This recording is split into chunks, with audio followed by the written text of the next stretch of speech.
ulam, mga boss. Prituhin muna natin tong alumahan. Okay, nagpapainit tayo mantika. Wala pa akong final decision kung anong luto ko dito, kung sarsyado ba o sasabawan pagkatapos prituhin. Ayan po mga boss, piniprito muna natin yung alumahan. Antayin na lang natin kung anong magiging decision naman pag naprito. Bali na prito na natin yung alumahan. Ito po, hinaluan ko po ng isang pirasong talong na prito. Ito po yung mga sangkap natin at itlog.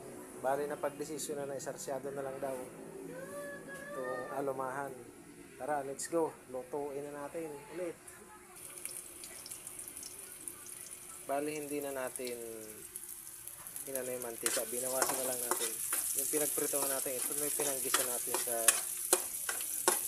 luya, sibuyas at saka bawang. Ayan, nilagyan na natin yung kamatis.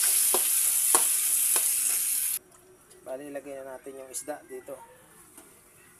Ayan po, nilagay na natin yung isda. Mamaya, yung itlog na lang ang ilalagay natin. Ilagay na po natin yung itlog. Ayan. Yan, luto na po yung ating sarsyadong alumahan mga boss. Tara, kain po tayo. Maraming salamat po sa inyong panonood at saka mga silence viewer, likers ko po dyan. Maraming salamat po sa inyo. Hanggang dito na lang ang video. Babos!